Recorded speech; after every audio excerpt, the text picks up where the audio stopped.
ನಮಸ್ಕಾರ. ನಮ್ಮ ದೇಹ ಇದೆಯಲ್ಲ, ಅದೊಂದು ಅದ್ಭುತ ಯಂತ್ರ ಇದ್ದ ಹಾಗೆ. ಈ ಯಂತ್ರ ಓಡೋಕೆ ಇಂಧನ ಬೇಕಲ್ವಾ? ಹಾಗಾದ್ರೆ ಅದೇನು? ಅದು ಹೇಗೆ ಕೆಲಸ ಮಾಡುತ್ತೆ? ಬನ್ನಿ, ಇವತ್ತು ನಮ್ಮೆಲ್ಲರ ಬದುಕಿನ ಆಧಾರವಾಗಿರೋ ಪೋಷಣೆಯ ಬಗ್ಗೆ, ಅದರ ಒಳಗಿನ ಸೀಕ್ರೆಟ್ಸ್ ಬಗ್ಗೆ ತಿಳ್ಕೊಳ್ಳೋಣ. ಸರಿ, ಹಾಗಾದ್ರೆ ಪೋಷಣೆ ಅಂದ್ರೆ ಏನು? ತುಂಬಾನೇ ಸಿಂಪಲ್.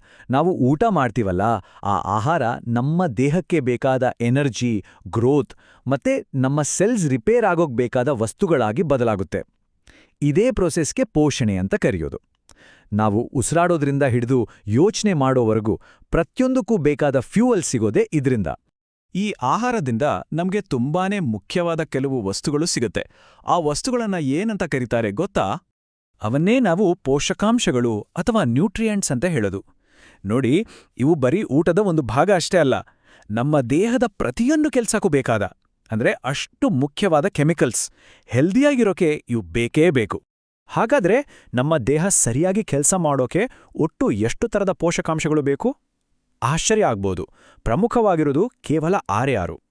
ಸೊ ಆ 6 ಯಾವುವು ಅಂದ್ರೆ, ಮೊದಲನೇದು ಕಾರ್ಬೋಹೈಡ್ರೇಟ್ಗಳು, ಆಮೇಲೆ ಪ್ರೋಟೀನ್ಗಳು, ಕೊಬ್ಬುಗಳು, ವಿಟಮಿನ್ಗಳು, ಖನಿಜಗಳು ಮತ್ತು ಕೊನೆಯದಾಗಿ ನಾರಿನಂಶ. ಪ್ರತಿಯೊಂದಕ್ಕೂ ನಮ್ಮ ದೇಹದಲ್ಲಿ ತನ್ನದೇ ಆದ ಸ್ಪೆಷಲ್ ಕೆಲಸ ಇದೆ. ಕೆಲವು ಎನರ್ಜಿ ಕೊಡುತ್ತೆ, ಇನ್ನು ಕೆಲವು ನಮ್ಮನ್ನ ಪ್ರೊಟೆಕ್ಟ್ ಮಾಡುತ್ತೆ. ಓಕೆ, ಈ 6 ಪೋಷಕಾಂಶಗಳನ್ನ ಯಾವ ರೀತಿ ಗ್ರೂಪ್ ಮಾಡ್ತಾರೆ? ಅಂದ್ರೆ ಯಾವುದಾದ್ರೂ ಬೇಸಿಸ್ ಇರಬೇಕಲ್ವಾ ಇವಂದ ಬೇರೆ ಬೇರೆ ಮಾಡೋಕೆ? ಇದಕ್ಕೆ ಉತ್ತರ ಕೇಳದೆ ನೀವು ಸರ್ಪ್ರೈಸ್ ಆಗ್ತೀರಾ. ಯಾಕಂದ್ರೆ ಅದು ತುಂಬಾನೇ ಸಿಂಪಲ್. ನಮ್ಮ ದೇಹಕ್ಕೆ ಈ ಪೋಷಕಾಂಶಗಳು ಎಷ್ಟು ಬೇಕು ಅನ್ನೋ ಕ್ವಾಂಟಿಟಿ ಮೇಲೆ, ಅಂದ್ರೆ ಜಾಸ್ತಿ ಬೇಕಾ ಅಥವಾ ಕಡಿಮೆ ಬೇಕಾ ಅನ್ನೋದ್ರ ಮೇಲೆ ಇವುಗಳನ್ನ ವಿಂಗಡಿಸಿದ್ದಾರೆ. ಹಾಗಾಗಿ ನಾವು ಪೋಷಕಾಂಶಗಳನ್ನ 2 ಮೇನ್ ಕ್ಯಾಟಗರಿಯಾಗಿ ನೋಡಬಹುದು.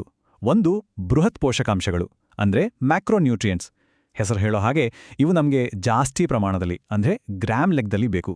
ಇನ್ನೊಂದು ಸೂಕ್ಷ್ಮ ಪೋಷಕಾಂಶಗಳು ಅಥವಾ ಮೈಕ್ರೋನ್ಯೂಟ್ರಿಯೆಂಟ್ಸ್.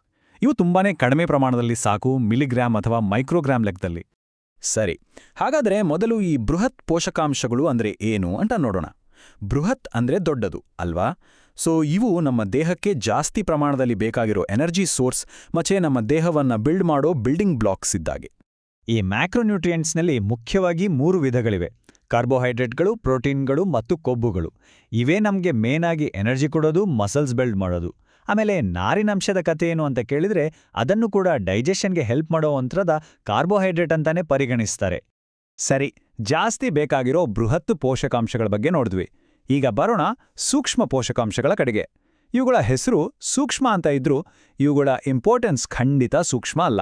ಅಂದ್ರೆ ಇವು ಸ್ವಲ್ಪವೇ ಬೇಕು, ಆದ್ರೆ ಇವು ಸಿಗದೆ ಹೋದ್ರೆ ದೊಡ್ಡ ದೊಡ್ಡ ಹೆಲ್ತ್ ಪ್ರಾಬ್ಲಮ್ಸ್ ಆಗೋ ಸಾಧ್ಯತೆ ಇರುತ್ತೆ. ಈ ಸೂಕ್ಷ್ಮ ಪೋಷಕಾಂಶಗಳಲ್ಲಿ ಇರೋದು 2 ವಿಟಮಿನ್ಗಳು ಮತ್ತು ಖನಿಜಗಳು. ಇವು ನಮ್ಮ ದೇಹದ ಪ್ರೊಟೆಕ್ಷನ್ ಫೋರ್ಸ್ ಇದ್ದ ಹಾಗೆ, ನಮ್ಮ ಇಮ್ಯುನಿಟಿ ಸಿಸ್ಟಮ್ನ ಸ್ಟ್ರಾಂಗ್ ಮಾಡುತ್ತೆ. ಅಷ್ಟೇ ಅಲ್ಲ, ನಮ್ಮ ದೇಹದೊಳಗೆ ನಡೆಯೋ ಸಾವಿರಾರು ಕೆಮಿಕಲ್ ರಿಯಾಕ್ಷನ್ಸ್ ಸರಿಯಾಗಿ ಆಗೋಕ್ಕೆ ಹೆಲ್ಪ್ ಮಾಡುತ್ತೆ. ಓಕೆ, ಪೋಷಣೆ ಬಗ್ಗೆ ಇಷ್ಟೆಲ್ಲ ತಿಳ್ಕೊಡ್ವಿ. ಈಗ ಕಲ್ತಿದ್ದನ್ನೆಲ್ಲ ಒಮ್ಮೆ ಶಾರ್ಟ್ ಆಗಿ ಸಮರೈಸ್ ಮಾಡೋಣ. ಪ್ರಮುಖ ಅಂಶಗಳನ್ನ ನೆನಪು ಮಾಡ್ಕೊಳ್ಳೋಣ. ಹಾಗಾದ್ರೆ ನಾವು ಕಲಿಬೇಕಾದ ಅತಿ ದೊಡ್ಡ ಪಾಠ ಏನು? ಒಂದೇ ಒಂದು ಪದದಲ್ಲಿ ಹೇಳೋದಾದ್ರೆ ಅದು ಬ್ಯಾಲೆನ್ಸ್. ಒಂದು ಆರೋಗ್ಯಕರ ದೇಹಕ್ಕೆ ಬರೀ ಬೃಹತ್ ಪೋಷಕಾಂಶಗಳು ಇದ್ರೆ ಸಾಲದು, ಅಥವಾ ಬರೀ ಸೂಕ್ಷ್ಮ ಪೋಷಕಾಂಶಗಳು ಇದ್ರೆ ಸಾಲದು.